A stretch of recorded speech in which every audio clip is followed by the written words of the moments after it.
Dictator Juan Perón are numbered as riot succeeds riot in Buenos Aires and the entire nation seethes with unrest. Picturesque Manizales, 7,000 feet up in the Colombian Andes, is the nation's coffee capital, and a capital affair is the 9-day fiesta and selection of a coffee queen. From his stronghold in the wild Sierra Maestre Mountains, Cuba's Fidel Castro emerged triumphant after 2 years of guerrilla warfare against the Batista regime. 72 drilling concessions have been granted by the Colombian government to American oil companies who are spending hundreds of millions of dollars in their development. As a whole new industry blossoms in the jungle. And in the brilliant sunshine, it's a wonderful place to take your ease or your easel. In Caracas, the boomingest town in Latin America. Thousands of gaily costumed celebrants stopping traffic completely as the festival reaches its gala climax.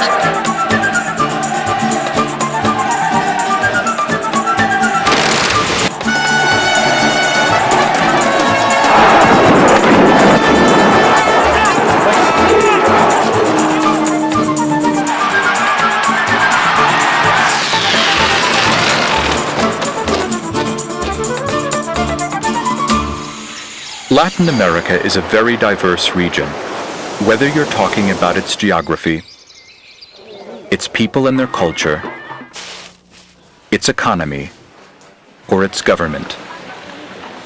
Geographically, Latin America, with 33 countries, has vast expanses of sparsely inhabited rainforests, great rivers, mountains, deserts, and plains.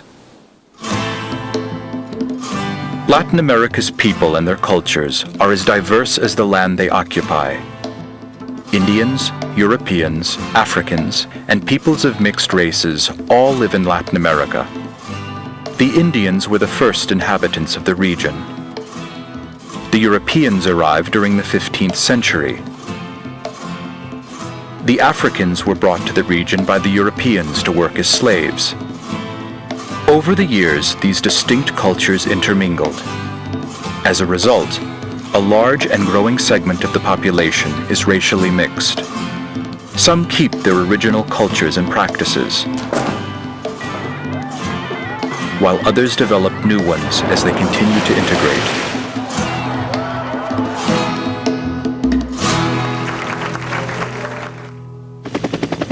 Latin America's people live in large cities, in villages, the countryside, and even in the rainforest. In the cities, people work in industry, offices, and small shops. In the countryside, many people work on large farms that produce food for export, while others farm for themselves, growing barely enough food for their families.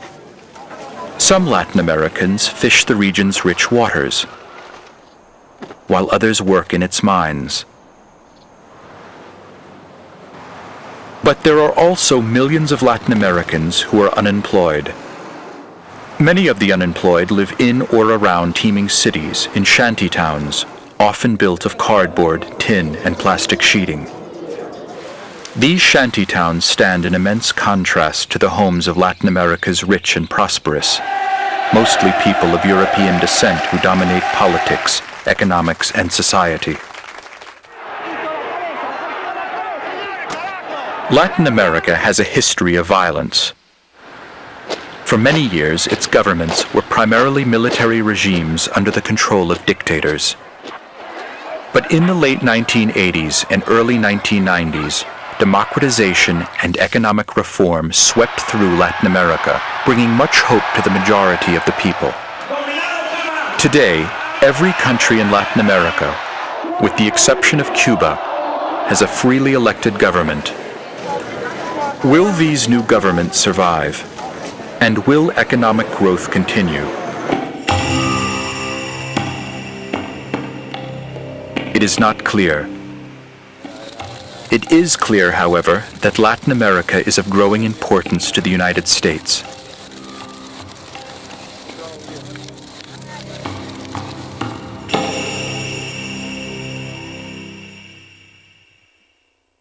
During the 1950s, I spent a decade with a large private foundation which had given first priority to this hemisphere since 1913. And later on, President Lyndon Johnson used to say to us, look, this hemisphere is our home. This is where we live. These are our neighbors. If we can't have good relations with our own neighbors and make sense in this hemisphere, what can we expect to do in any other part of the world? And he and the rest of us spent a lot of time with our Latin American friends. I think we ought to keep in the back of our minds the fact that our friends in Latin America want two things from us which we seem to find it so difficult to give them. Two things which cost nothing. One, our interest and our respect. Too many North Americans tend to think of Latin America in caricatures. The Mexican peon in a sombrero snoozing in the sun, pictures of that sort. We have underestimated their talents, their abilities, their personal dignity. And I think we Yankees should understand also that the North-South relations in this hemisphere have to do with economics, trade, investment, security questions, but the great cultural ties run east and west across the Atlantic, from Latin America to Southern Europe. And we ought to respect that.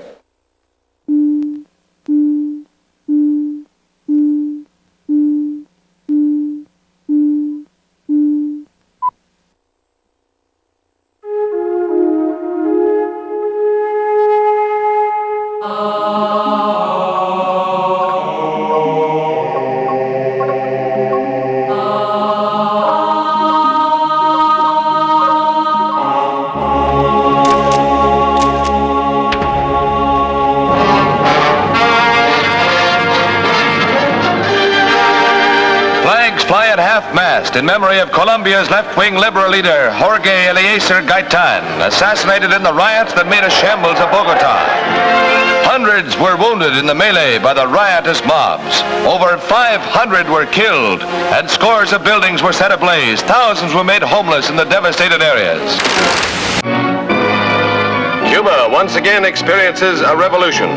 The regime of President Carlos Prios Acaras is ended by a combined group of younger elements of the Army, Navy, and Police, headed by former President Fulgencio Batista.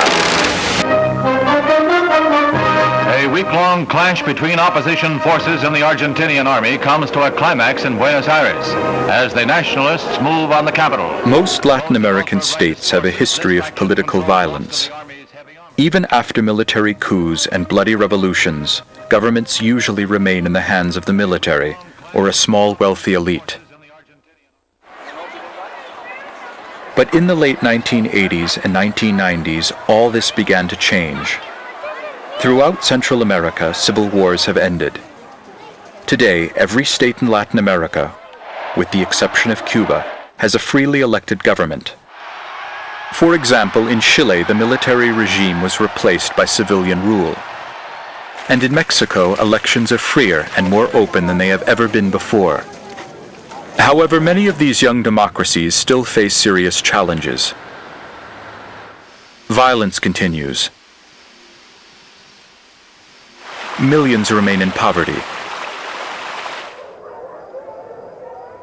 Ethnic strife and conflict, often between those of European ancestry on one hand, and those of mixed blood, African or native descent on the other.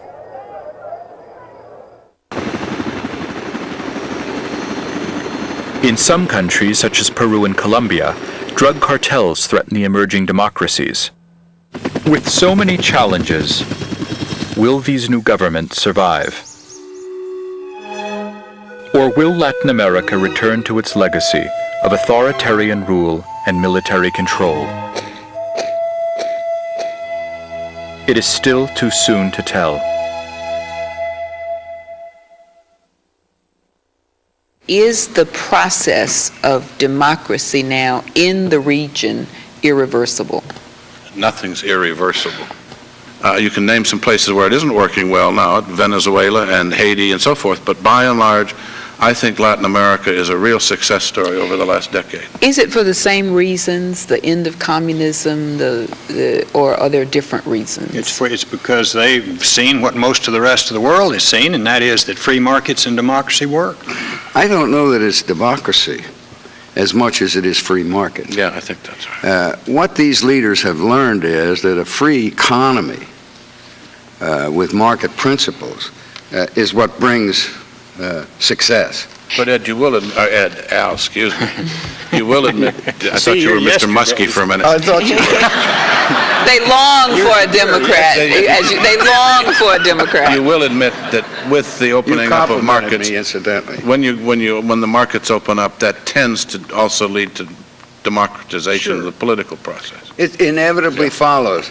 And where we can sometimes get ourselves in deep trouble, and we have in the last 2 years, is concluding that in order for us to do business with a country, they have to be a classic democracy. You're right. And that is arrogance of the worst dimension. Did U.S. military involvement and covert operations in Latin America affect the cause of democracy in that region? I mean, help or hinder? Well, I've never believed that it helped us too much in Latin America. As a matter of fact, that was one of the reasons I left the Reagan administration. We tended to give to covert action the centerpiece of our policy thrust in Nicaragua, Salvador. I think it was a big mistake.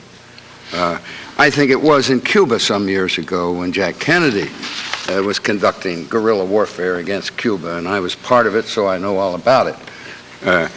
We have to remember that covert policy should never be the vehicle to handle major issues.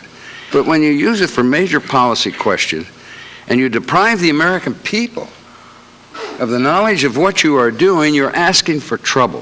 What about the argument that the United States was there as a force for stability more than it was a force for democracy, and that this was the reason that there were very few democratic footprints left for so long a time? Do you accept that argument at all? No, that it wasn't no. so much democracy that the United States cared about because it supported a lot of regimes that were not democratic and had no pretense or intention of being democratic? I think, again, you have to remember that when we go into a region and provide stability, whether it's in East Asia and the Pacific, whether it's in Latin America, we are promoting those values, those principles and values that we support. Even when we've propped up military regimes that had no pretense? Well, You've asked a question that overlooks why the United States did what it did during the Cold War.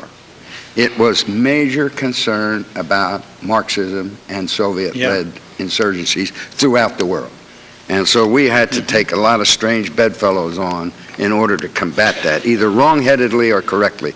But don't now go back and rewrite history. But Charlene, I think we did some things that we have borne the responsibility for ever since, with a lot of Latin America looking upon us, and I think on occasion, Jim, rightly, as having intervened to protect the United Fruit Company or whomever else it was. And I think it would have been nice if we hadn't done this. But on the other hand, we also need to remember there wasn't any democracy, and you had one general killing off the last one, and it was all run by an oligarchy anyway. It wasn't a question of our being there and therefore preventing democracy from taking place on many occasions. I think now it is a different time completely. And in almost every case, I think we need to stay out. That's why I think Haiti this time was such a mistake. But did you notice that not an awful lot of people complain about our using our force to intervene in Haiti because supposedly we're doing it for the right kinds of reasons, when they objected to it when we were doing it to try to defend ourselves in the balance of power struggle with the Soviet Union?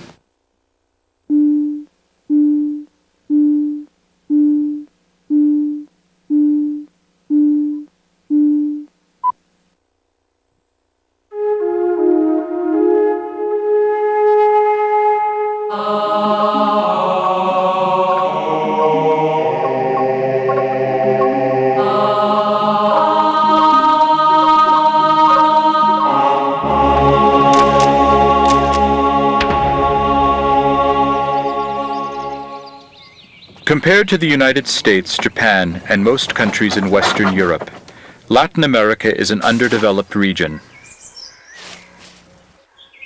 Yet Latin America produces large quantities of agricultural products, is surrounded by rich fishing grounds, and has vast natural resources and great industrial potential.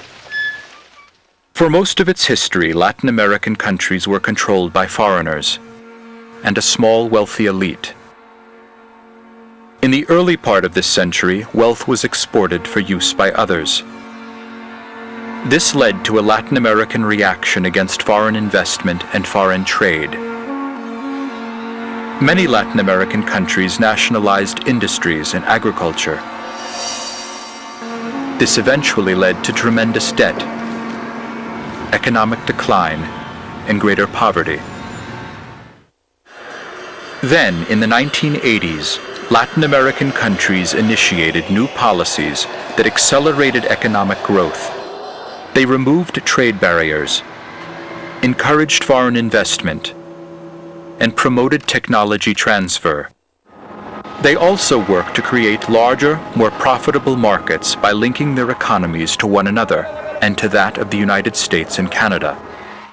A major step in this direction occurred in 1993 with the signing of the North American Free Trade Agreement.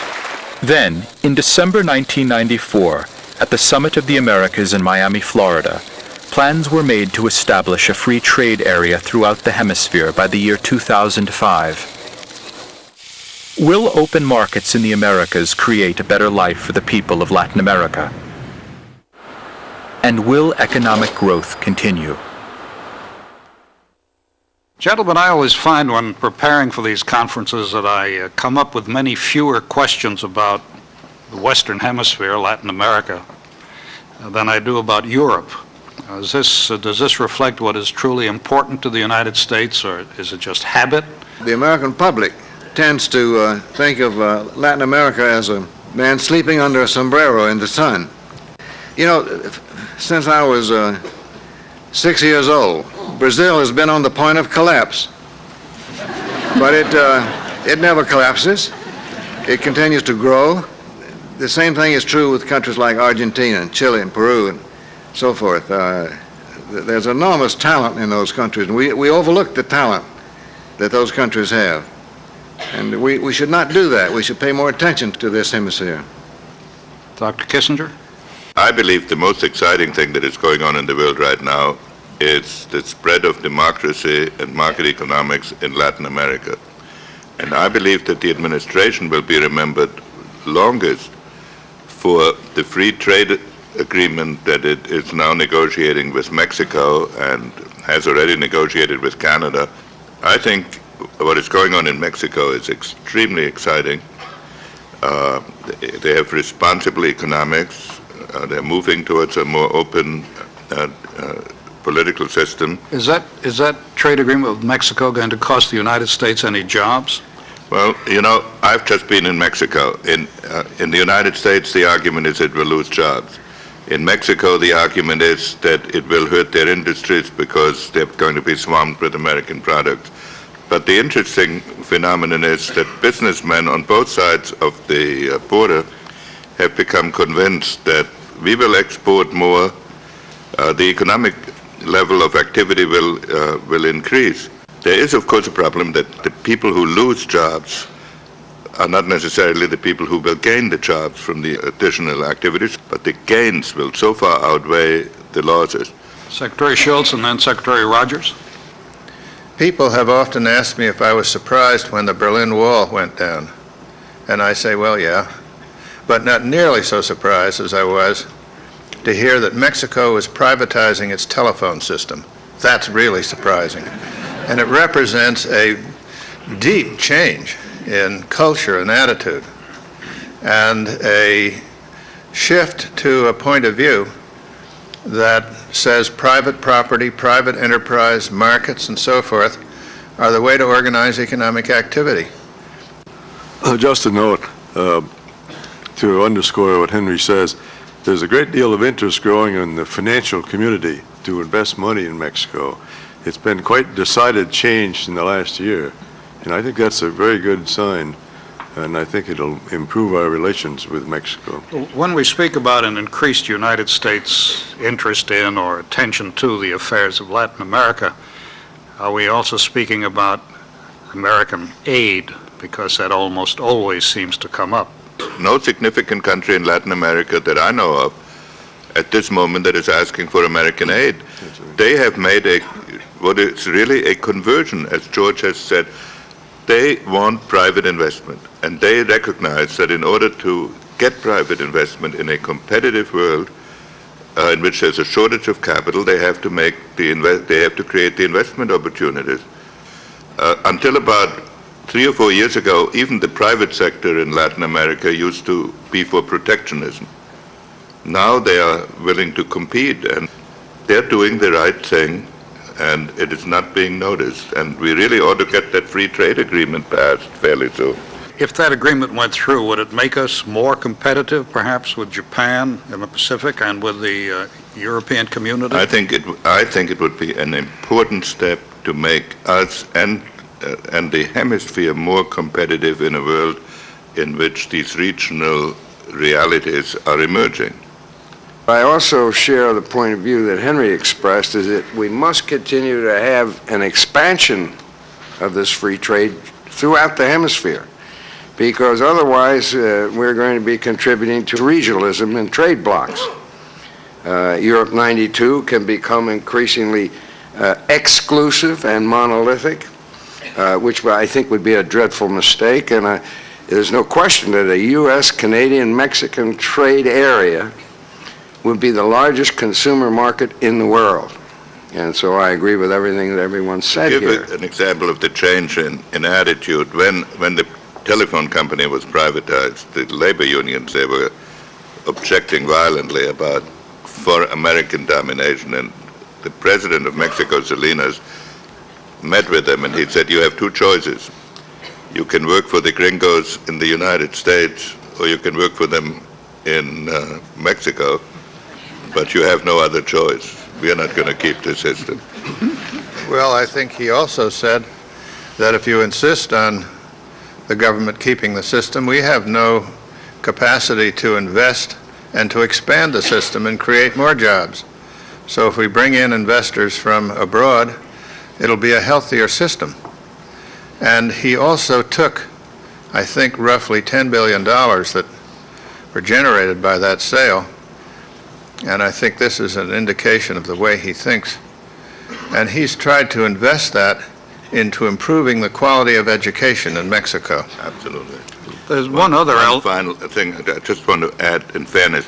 We've talked a lot about Mexico, and they have done an absolutely superb job. But what is interesting is that Venezuela, Chile, even Argentina are now on the same track and are making also considerable progress. Brazil is a little bit yet in the status that Dean mentioned. You know what the trouble is in Brazil? They keep graduating too many economists, if you'll excuse me, George. Now listen, Chile far preceded Mexico in getting onto this track.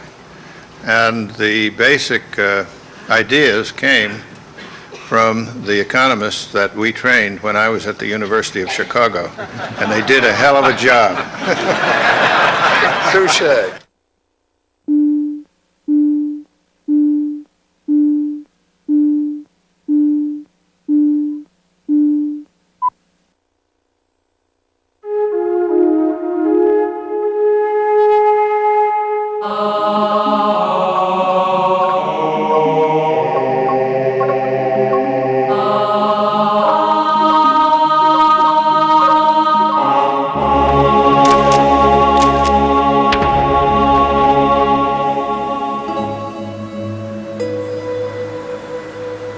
In Latin America's urban areas, massive overcrowding and industrialization have led to a number of environmental concerns, such as air pollution, waste disposal,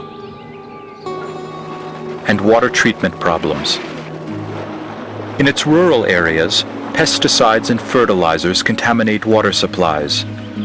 Peasants overuse the little land at their disposal, and miners contaminate the environment with hazardous liquid and solid materials.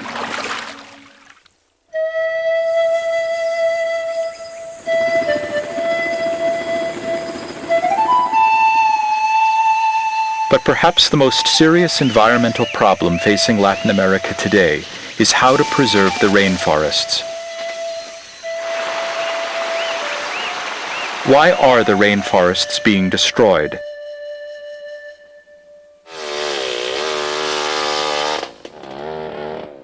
The reasons are human migration, short-sighted economic development, and a misplaced profit motive.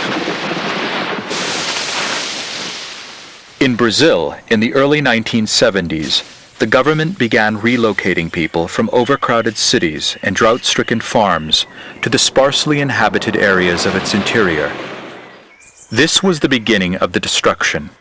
The rainforests were burned to make open land for agriculture, cleared to make room for settlements, and harvested for their trees by multinational corporations in the pursuit of short-term profits. At the present rate of destruction, Latin America's rainforests may disappear by the year 2100. Many scientists believe that the destruction of the rainforests leads to global warming. Others are concerned that the destruction is causing the extinction of many species of plants and animals. Between 100 and 300 disappeared in 1992 alone.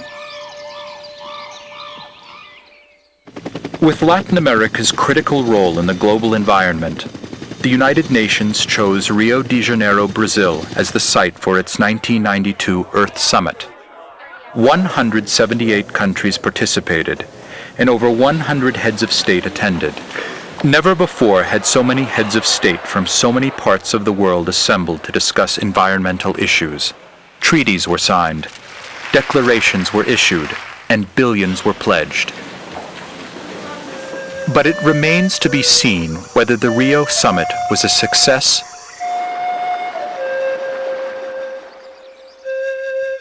or a failure.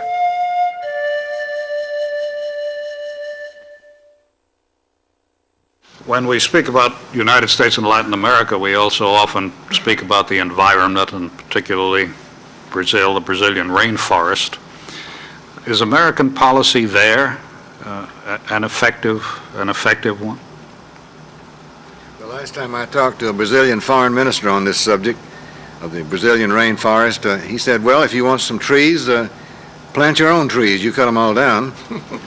For a long time, Brazil took that position because they felt as a developing country, we were trying to make them pay the cost of our environmental concerns. I had a long talk last week with a Brazilian that they are moving towards accepting some kind of UN approach, that they're not responding to US pressures.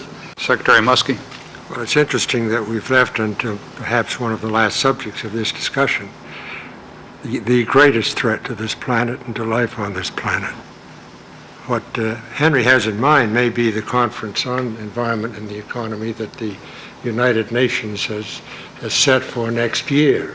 My concern is that in the United States we have really not expressed the concern that we should be expressing at the top levels in our government of the importance of that conference. It's going to be held in Rio de Janeiro. Symbolically, there couldn't be a more likely place to hold it.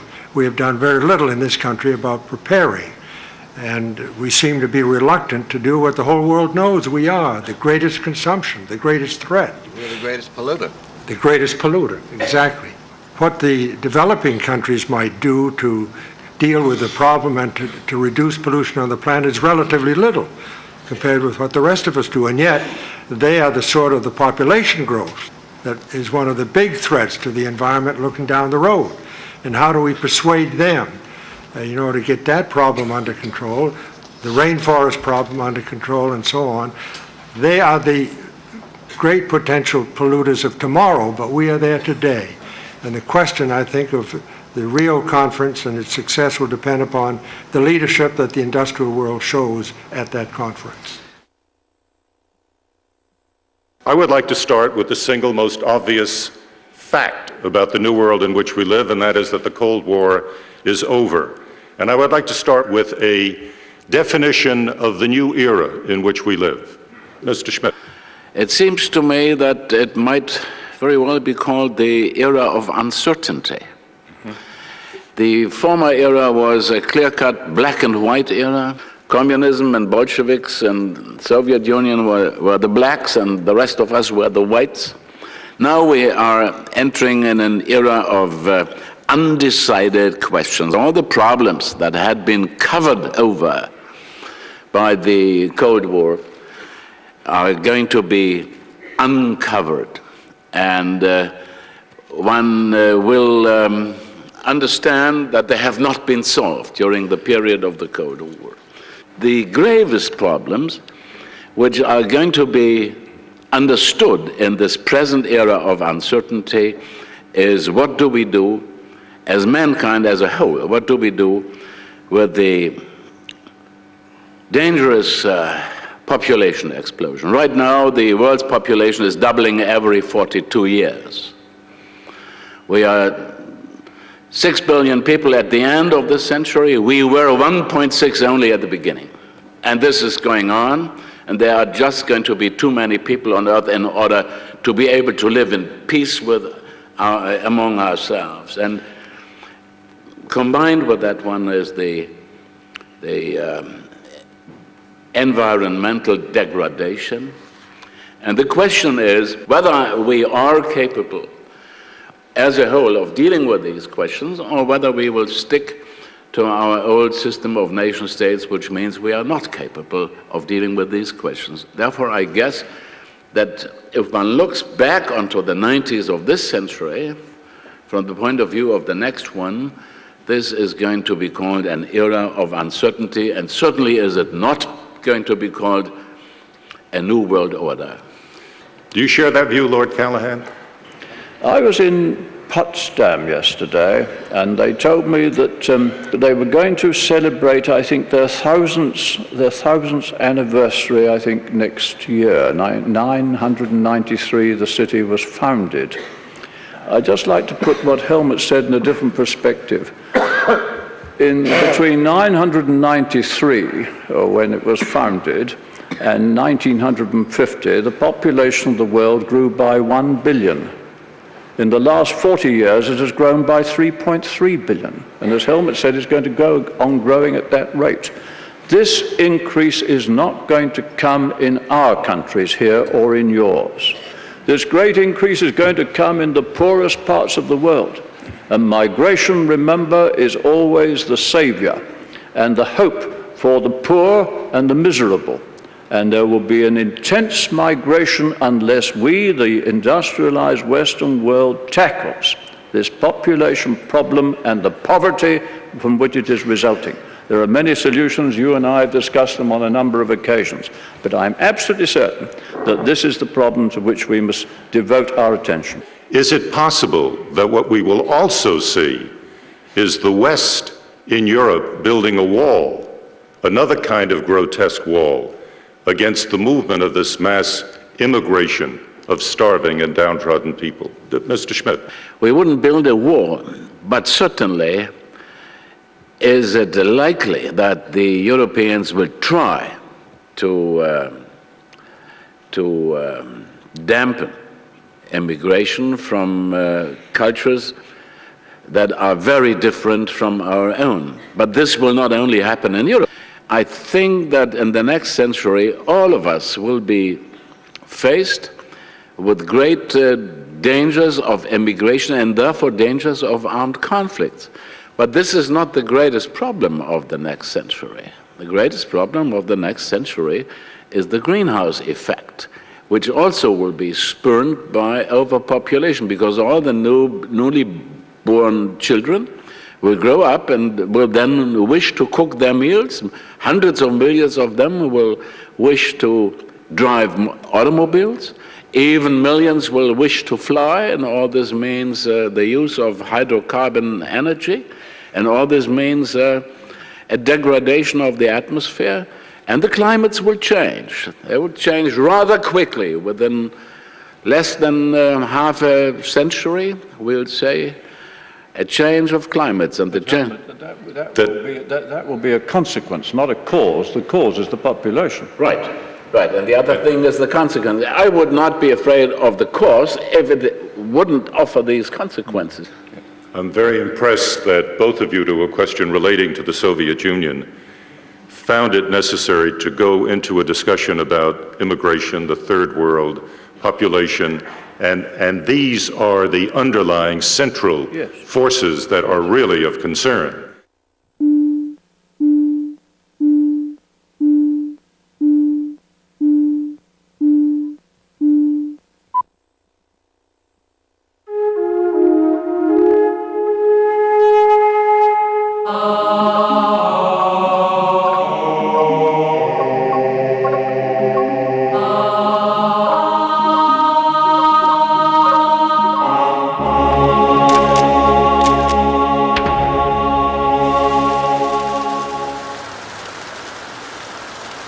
Latin America is one of the richest developing regions in the world.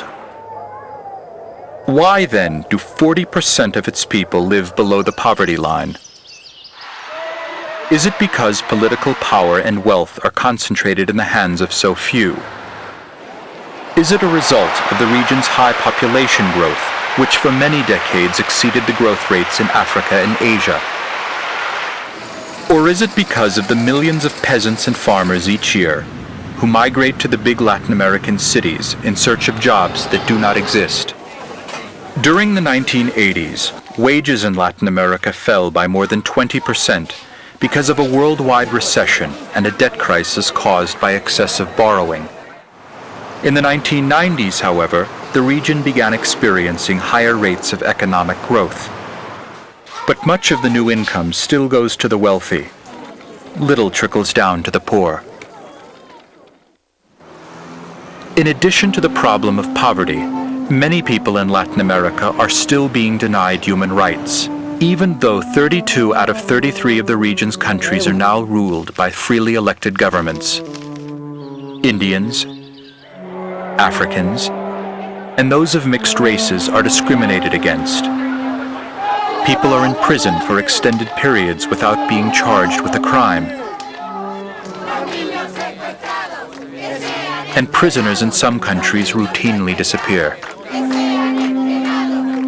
Also, consider the fate of 200,000 children now living in the streets in Brazil's major cities.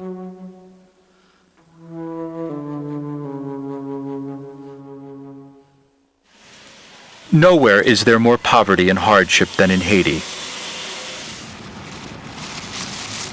Haiti is the poorest country in the hemisphere, and its people have been exploited and ruthlessly oppressed for generations. Why in a region of emerging democracies do human rights violations continue? And why in a region of growing economies do so many people still live in abject poverty?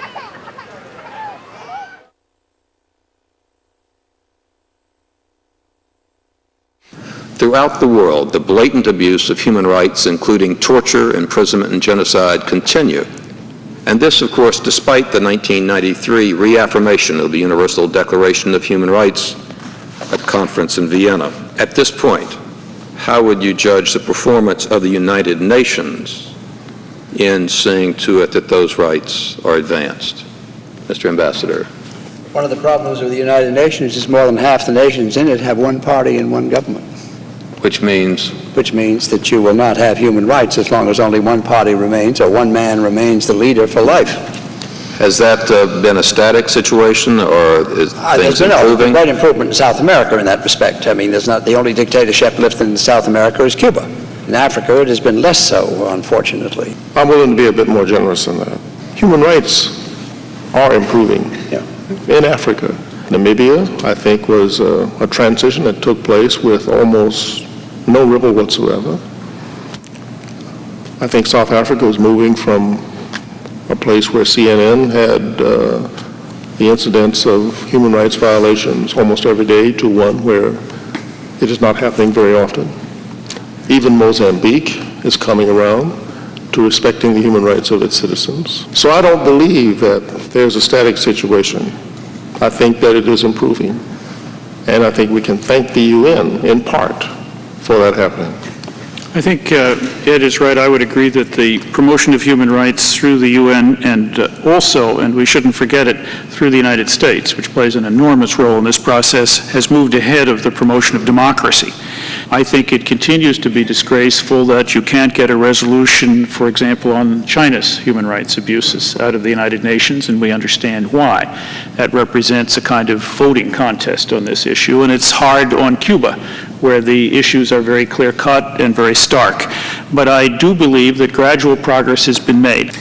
Harding, I would just add to that the most important thing, it seems to me, are indeed the standards and the goals. Simply the establishment of standards with regard to women, for example, in societies where women have been second-class citizens.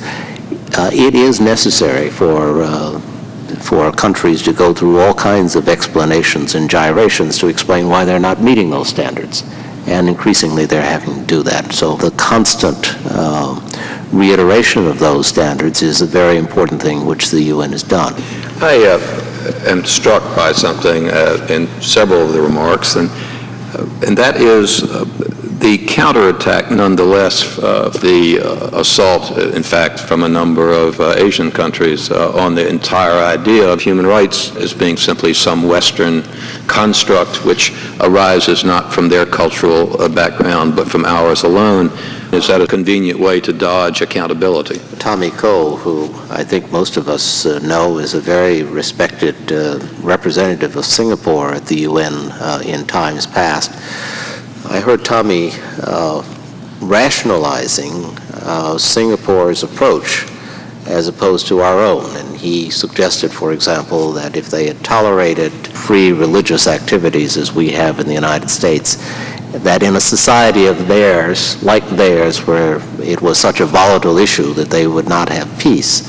I think in the long term that they too are going to have to come around to the point where they don't use cultural things to rationalize practices which the rest of the world finds abhorrent. I would agree with what Don has said. I've heard some of the scholars in Asia wax very eloquent on this and say that sometimes it is a defense of what the practice is in a particular country for political reasons. And sometimes it is uttered as a reaction to the West or the United States. Often it takes the form of group rights, so-called. Precisely. The right to a certain level of prosperity for which you have to sacrifice your individual freedom. I think it has been a kind of an excuse, a kind of a way of defending a political system which seeks to deny these for different reasons, and one that I don't think has gained great currency and in recent years is losing currency. One last question on this subject. The UN has come up with economic sanctions against Yugoslavia, South Africa, North Korea, Libya, Iraq, for various reasons. I mean, not human rights related in every case, but some. What are they? Are they a useful tool in this area? My impression is that they had enormous effect in bringing apartheid to an end in South Africa. They had two immediate effects. First of all, it told the white population, especially the Afrikaners, that the American people would no longer countenance apartheid. And it gave the United States enormous entry into black communities in South Africa, perhaps for the first time. Many said that they had thought that we didn't stand for anything because we were not very hard on the apartheid regime or the institution of apartheid itself. But I want to make a couple of other points. You have to outline why you want sanctions and how long you think they can stay in effect. Because if you're not serious about it, they won't work. You can forget it because they can be circumvented very quickly. I actually want to stay on the subject of human rights for one other thing, because we are moving toward war crimes trials. Do you think this is a good idea? Do you think going toward this kind of approach right now in Rwanda and Bosnia is the wave of the future, or? If you can do them, they're important. If you have these war trials and they don't come to anything and people are not really brought to the bar, I think it tends to weaken the whole principle. But you need to highlight the atrocities that take place. Somebody must be brought to trial physically to have it. And I agree with that as well. But the very fact that you can bring it to the forefront, publicize it in a legal setting, goes a long way towards making sure that the world knows about it. So this is another form of moral isolation which may have more effect even than the immediate trial. It is the statement by the community, this is not acceptable. I agree. In addition to Dick Walter's caveat that in order to be increasingly effective, because in a sense we're building new law, new international regime, a new set of punishments, a new set of standards, that it may sometime in the future deter somebody from committing these kinds of atrocities, and if it does, then it's well worthwhile doing.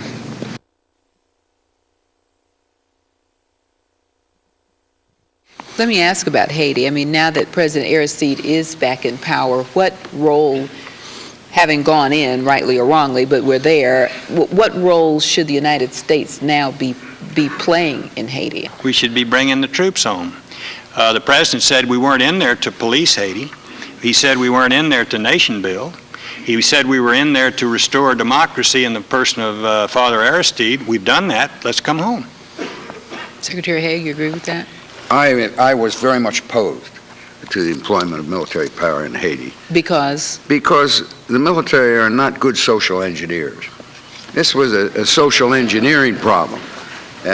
We pay for them to fight wars and defend our vital interests, not to restructure societies along our own image of democracy. Now, having said that, the worst thing we could do is, in a Republican knee-jerk way, is to put a time certain for withdrawal from Haiti. I think we better take our time in getting out to be sure that we don't have a bloodbath. What do you think, Secretary? Well, I think what the two answers you heard are precisely the reason we shouldn't have done it in the first place. In the first place. Because if we now leave and it just turns to buttermilk and Aristide starts killing people or somebody kills him and you're back to another awful revolutionary mess, rightly or wrongly, we're going to be blamed for having left too soon, and it's all our fault that it happened. And it's why we shouldn't be there. I am inclined to think, having stuck our foot into the water, we probably have to stay now long enough to hopefully achieve some success. But I will tell you, we aren't going to achieve much success no matter how long we stay. Let me just make the argument that some of the Haitians make, that our investment was in the Haitian military, which then were used as instruments to suppress the population, to suppress popular will, and therefore this was the reason there were no democratic institutions. Have you noticed that not only is the problem of avoiding accepting responsibility becoming a problem in the United States, but we are responsible for every sparrow that falls from the sky, and when the Haitians who have not had democracy ever don't have it now, it's all our fault. The fact of the matter is we spent, 17 or 19 years in Haiti with the Marines at the early part of the century before anybody had ever thought of the Cold War. We built roads, we tried to provide a system that would endure, and what we got out of it, and partly our responsibility, was Duvalier. But it isn't as if we put Duvalier in power, the Haitians did. We maybe should have done it better or should have stayed out, but I just think it's foolish to always blame us for the idiocies and unwisdom of others.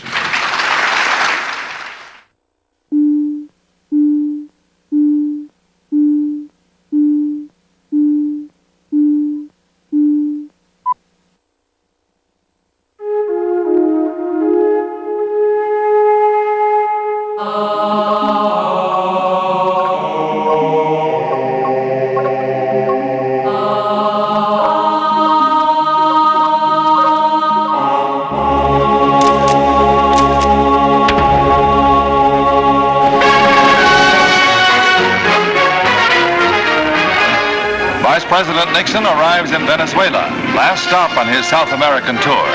Awaiting him, another of the well-planned campaigns of harassment that have marred every step of his way.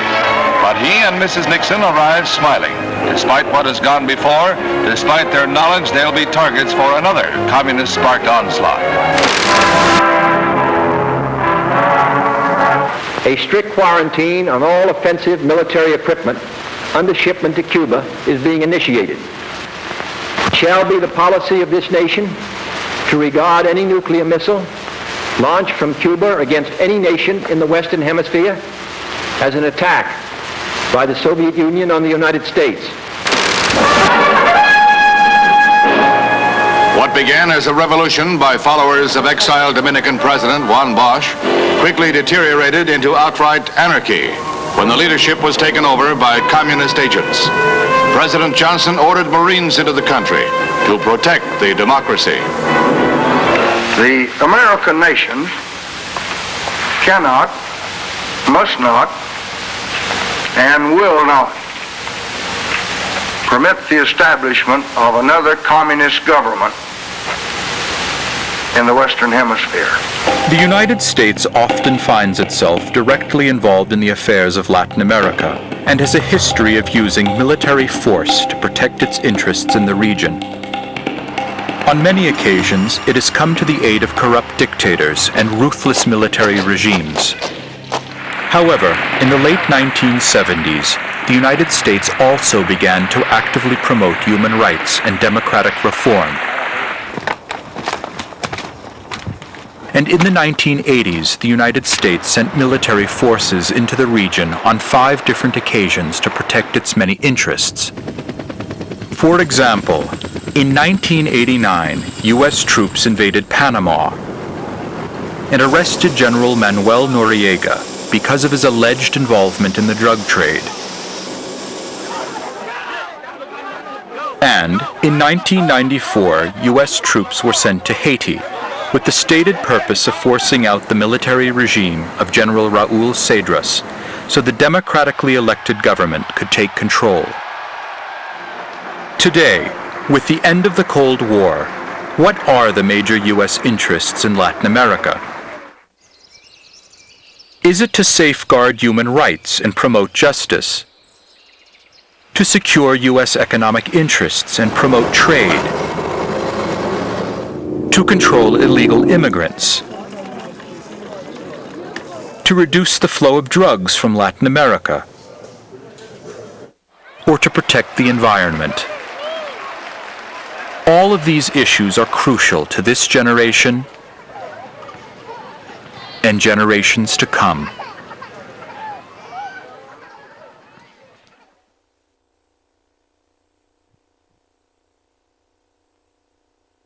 Why do we continue an embargo against Cuba, Secretary? Well, you're asking the wrong fellow, because I'm not going to get myself in deep trouble with a lot of people in this country, but I do believe that the approach... What do you mean by that? Well, you'll see in a minute.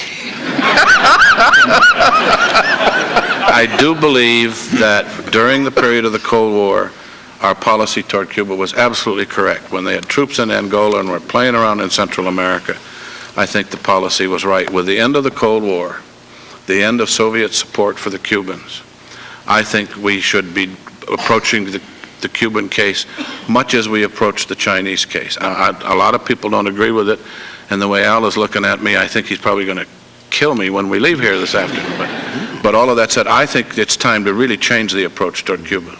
What do you think, Secretary Baker? We just talked about how that hemisphere is moving toward democracy, particularly toward free markets, but also toward democracy.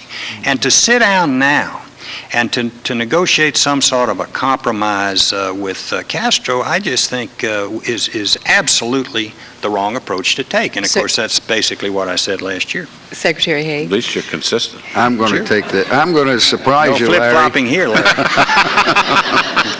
No, I'm going to surprise you, Larry. I'm going to take the Eagleburger ecumenical position on the one hand. On the other hand, I think even in Cuba, we should reassess very carefully our policy. Castro's time clock is running out, and we should not necessarily be dominated by our animosity towards this individual. He's not going to be around too long in any event. And what we've got to also think about is the good of the people of Cuba, and whether or not the time is approaching that we should look for an opening. There is one element in our relations with Latin America that cannot be overlooked. We import tremendous volume of drugs from Latin American countries and through Latin American countries, and nothing we do seems to be able to stop this. Is some fundamental change in United States policy called for? All of us have had a crack at this subject, and we've all struck out. And I can't think of anything else that we could do except somehow to discourage consumption. And Well, that's we difficult. do. Take the profit out of the drug trade. Get the price down. Well, does that mean let the stuff come in? When you say get the price down, what does that mean? Encourage production? Well, we're getting into a different subject, but... That's the economist coming out for you. Well, sometimes it's important. You said you struck out. Look at it from an economist standpoint. You create this market, and it draws supply. It not only draws supply, but it's so profitable that there's a whole industry in the United States known as drug pushers that go out and try to get people hooked on drugs. Right. That is, they're developing a market because it's so profitable. So we have to ask ourselves, is the approach we're taking, which creates this big disparity between price and cost, the right approach? Is there any implication here, Secretary Schultz, that drug use should be made legitimate, legal? Well, I think we should be opposed to drug use in every way we can. But I think we ought to at least be willing to consider and explore and think about and look at what other countries have done and so on, to see if there aren't ways to dispense drugs in a more benign way and take the profit out and thereby eliminate, among other things, this tremendous amount of crime that goes with the way we're now treating it. There's also some talk about enabling the drug growers, the coca growers, for example, in Latin America, to switch to other crops. Does that make sense? That, in fact, would Well, it reduce makes sense, the supply but it of doesn't drugs. work because the other crops aren't anywhere near as profitable as the crops we're trying to get them not to grow. And you just look at history. As Bill said, we've all tried, and if you stamp it out here, it comes up there. Why? Because it's immensely profitable, and that will cause people to try to do it. We will move on to the next topic, which is mass migration and immigration as a potential, perceived, or real threat to U.S. and global security. During 1993, over 16 million refugees fled their homeland, fearing persecution and violence. Between August 5th and September 12th, over 32,000 Cubans were pulled out of the Straits of Florida. These refugees joined 14,000 Haitians at the Guantanamo military base in Cuba, and no one can begin to guess, as we all know, how many Mexicans have illegally entered the United States. So, there are those who believe, Mr. Secretaries, that this is one of the major security problems facing this country. Borders too porous. The President spoke of securing our borders as being one of the reasons for going into Haiti. Is this a military-related threat to the United States? This may be a humanitarian problem. It may be a problem for the world. It may be an economic problem, but it's very hard to see how it's a military problem. To say that our borders are threatened by what's happening in Haiti is the height of, well, let's see if I can find the proper word for it. It's incorrect. Our borders are clearly not threatened. This is a country with one disassembled helicopter and 7,000 troops, so that you can't really say that we have our borders threatened. So I just feel that our national interest is not involved. I also think that from every indication we have, there are a heavy percentage of American people opposed to it. And this violates most of the criteria I attempted to use when I was Secretary as to whether we should commit American forces abroad. So that I feel that it's an inappropriate use, and that primarily it seems to be based entirely on domestic political concerns. This invasion is an act of folly, but it has now become a necessary act of folly. We must uphold our commitments. And after breathing threats for 3 years, if we fail to do this, the credibility of the administration and of this country internationally will be at stake. In two of the most populous states in the United States, right now, campaigns are being decided on the basis that these are real threats to the economic security. It wasn't a political problem. Now, Political problem. all right, and that's different. So it does not translate into an area in which we properly should dictate forward military policy, and therefore to secure our borders against Haitian refugee flow is Well, I think you should secure your borders against visible threats, drugs and anybody who has subversive intents and things of that kind. But to secure your borders against people who come here because they're seeking refuge and seeking the freedom that this country offers is certainly a major reversal of everything we've stood for from the beginning of our country. Well, don't overstate it. We have had limitations on immigration in this country for well over half a century. It's not a military problem, it's not a national security problem, but it may be a problem. And Secretary Richardson. In general, immigration pressures are not a military concern, and neither are, per se, are the mass flows of people in fear of their lives. But the consequences of mass outflows of refugees from violence is a factor bearing on the question whether or not there exists some multilateral responsibility to intervene. What do you think of the role that three Americans, President Carter, Senator Nunn, and General Powell, played in Haiti? I mean, is this a good addition to our arsenal of foreign policy tools? Oh, I'm glad you asked.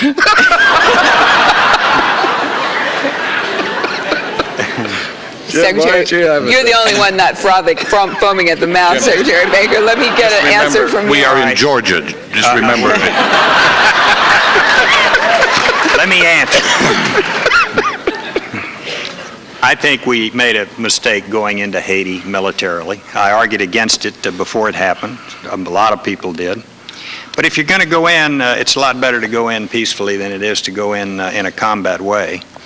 And I think that the mission down there of Carter, Powell, and Nunn got us in peacefully. But it was at great expense to President Clinton's credibility. Great expense. The President of the United States went on national TV, talked to the American people about what a terrible group of thugs there were down there running the country. They were thugs, murderers, and rapists. And one way or another, they were going to be gone, and they were going to be gone right away because we were coming in. And so the mission goes down there, and they totally retrade the deal, and they publicly trash the administration's policy. And you know, another thing that we ought to not lose sight of here when we're talking about Haiti, the question has never been going in. Going into Haiti is a piece of cake. It's getting out. When can you get out? The last time we went in, we were there for 17 or 19 years, and we are being assured continually that this is not a police action, and we are not going to get involved in nation building the way we did in Somalia. Well, then when are we coming home? If you don't give Al Haig a chance to get in here, he's going to have a heart attack. But I don't think that we can resolve this one here, but I think we ventilated because we do have to move on to another area of the world that I know you're all interested in. You've got to give us 2 minutes. Let me just say something. I think the American people expect their president to lead in foreign policy. And when somebody from the fringes comes in, whether it be in Korea, Are you or in saying Haiti. the former president of the United States is from the fringes? Of course. We're certainly saying you can only have one president at a time, and he wasn't president. But all of you have said that we're in his own president. All of you are saying that we're in a new world environment in which new things have to be That's tried. right, so old presidents should stay out of it. That's not to make unelected officials. All right, as I said, we obviously can't solve this one. I want the three of you to be able to get out of Georgia today. So I